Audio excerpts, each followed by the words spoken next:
Assalamualaikum warahmatullahi wabarakatuh. Alhamdulillah saya berkesempatan bertemu langsung dengan Cak Nun yang memang menjadi tokoh favorit saya dari dulu.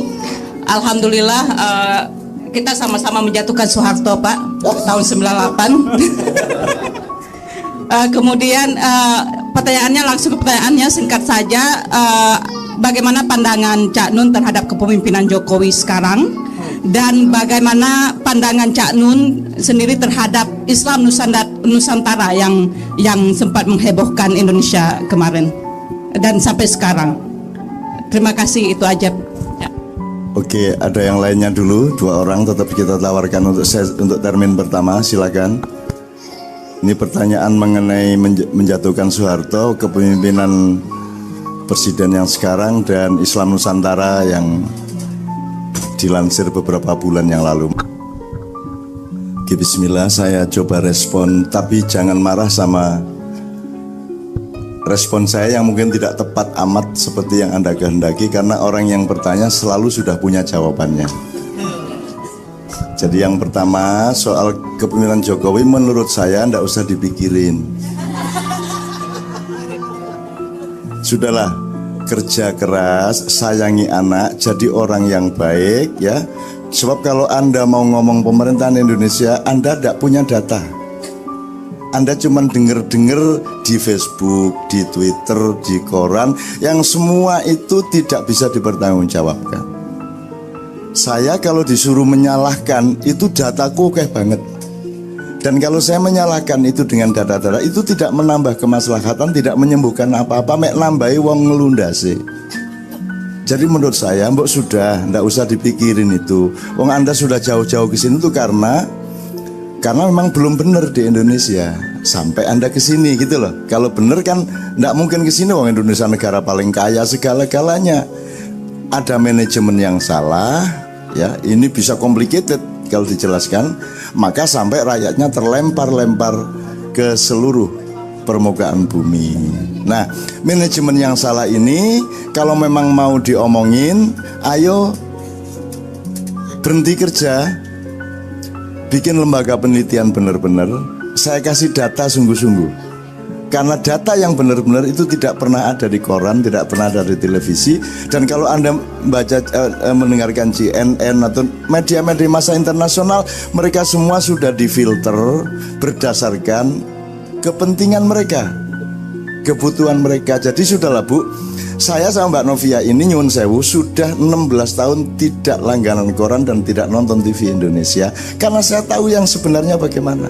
Saya tidak mau mubazir nonton jamaah gini-gini kesel uripku. Jadi di rumah saya tidak ada koran dan tidak ada TV Indonesia. Saya cuma pakai TV kabel khusus untuk studinya anak-anak, misalnya National Geographic gitu ya. Terus apa satunya Mbak Fia? Pokoknya yang sifatnya studi, penelitian dan data, fakta ya. Kalau saya nontonnya adalah UFC, kickboxing dan tinju. Saya apal semua pemain UFC Amerika, Brazil dan lain sebagainya. Dan itu yang saya tonton, tanya Mbak Fia. Tiap hari saya nonton itu karena saya ingin berzikir bahwa masih ada orang yang sportif, ada orang yang berani berhadapan-hadapan. Tonjok-tonjok, gelimbang-gelimbang, jelas sing salah sopo, sing kalah sopo, sing menang sopo. Sebab kalau Anda nonton koran itu semua bukan seperti yang sebenarnya. Kalau Anda nonton TV, berita-berita atau apalagi yang tainment itu semua bukan manusia yang bertanggung jawab. Sebab kalau di UFC nggak bisa pura-pura. Ya nggak bisa pura. Anda gulatnya pakai Roman atau Anda pakai Jiu-Jitsu Brazil, atau itu jelas sing kalah sapa sing jadi di situ jantan. Kalau di Facebook Anda dilatih untuk jadi pengecut. Coba Anda bisa ngomong apa saja dan tidak bisa dipukulin orang. Anda bisa sembunyi kapan saja dan Anda bisa bikin akun yang palsu. Jadi kalau saya shortcut Bu, ayo kita pilih kehidupan yang sportif. Gitu. Maksudnya sportif itu gini, yang baik itu sering ketemu. ketok muwajah, bertatapan wajah satu sama lain. Sebab kalau kita ketemu gini, peluang untuk bohong itu dikit, karena kelihatan matanya, kelihatan wajahnya. Tapi kalau di Facebook itu ngentut tidak masalah, betul enggak Bu? Dan tidak dimarahin orang. Tidak dimarahin itu artinya Anda tidak bisa ditemukan Anda. Jadi kalau internet itu bagus untuk membantu komunikasi, tapi sangat buruk untuk pembangunan mental manusia. Karena kalau agama itu tujuannya cuma satu, mendidik manusia untuk mampu mengendalikan diri. Betul enggak? Jadi kenapa Anda sholat 5 waktu? Supaya Anda setiap kali punya ritme untuk mengendalikan dirimu. Ayo bangun, ayo wudhu, ayo sholat, ayo berhenti, ayo terus. Itu kan seperti militer. Sementara kalau internet pekerjaannya adalah memberi peluang kepada Anda untuk melampiaskan. Betul enggak? Terus kadek direm, terus ngomong apa aja wis. Bohong enggak, ngomong apa iso. Jadi tolong ambil kuncinya. Jangan memasuki suatu sistem atau suatu keadaan yang membuat Anda melampiaskan. Tapi dekat-dekatlah dengan sesama sahabat yang membuat Anda mengendalikan. Karena Islam itu mengendalikan, kalau internet itu melampiaskan. Padahal hidup itu kan kudu pinter ngegas, kudu pinter ngerem. Nah sekarang kalau Anda di internet tidak ada reme. Betul enggak? Di Facebook tidak ada remnya. Nanti suatu hari akan ada aplikasi di mana Anda terpaksa harus ngerem. Karena akan kelihatan Anda benar apa tidak di dalam aplikasi itu. Tapi itu kapan-kapan. Gitu ya Mbak ya. Nah, kalau soal pemerintahan, Anda apa maunya? Mau rasan-rasan apa mau beneran studi? Nek beneran studi punya waktu kok? Nek punya toh? Punya waktu bener untuk mempelajari. Sekarang sampean sudah tahu. Awalnya dulu ketika awal kampanye maunya Jokowi itu bagaimana? Ekonominya sudah tahu faktanya. Sudah tahu. Mandu. Nah, jangan baca di koran. Nggak bisa. Saya waktu kesini mau bawa semua itu, tanya Mbak Via, tapi semene Pak. Jadi saya punya datanya semua, yang Prabowo, yang Jokowi, yang di belakang Prabowo, yang di belakang Jokowi, sampai taipan-taipan nasional, internasional, regional. Dan semua yang Anda ketahui lewat koran-koran itu wis ojo diwoco iku taek iku. Ambune entut iku. Ngerti baunya entut, Bu? Entut sampai ke Anda apanya? Baunya. Tapi Anda bisa ngelihat warnanya?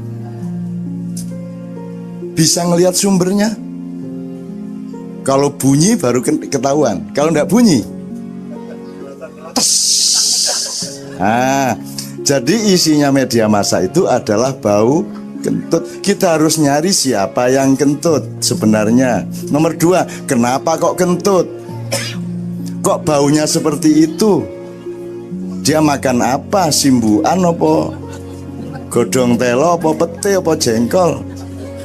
Anda tidak akan tahu itu. Jadi menurut saya mubazir. Ngerasani Jokowi, Prabowo, Soeharto, mubazir. Kalau mau tahu kebenarannya, studi beneran.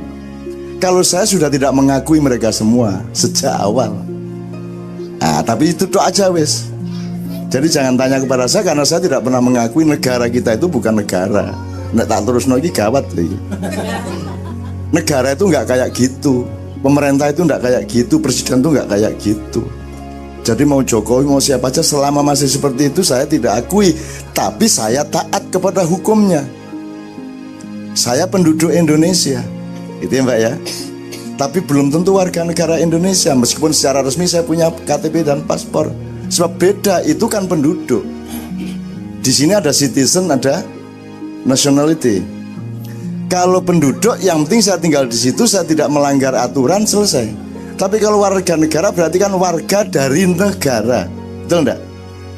Jamaah masjid. Kalau jamaah masjid, si jamaah harus tahu masjidnya itu bagaimana kan gitu. Baru dia jadi jamaah. Nah, warga juga harus ngecek negaranya bagaimana, baru dia jadi warganya. Negarane gorong bener kok dadi wargane. Bahwa ada administrasi, paspor, green card dan seterusnya itu administrasi, tapi hakikatnya sebenarnya belum negara dia. Makanya nek dipelajari ngeluh dewe sampean. Nama Indonesia harus dipelajari, itu sak buku gede. Kok Indonesia? Gitu ya Mbak ya, oke. Jadi intinya menurut saya, Mbak ndak usah dipikirin, ndak usah rasan-rasanan soal gitu. Itu ngerasani anu aja, ngerasani keindahannya Allah, menangisi Rasulullah gitu-gitu aja menurut saya. Oke.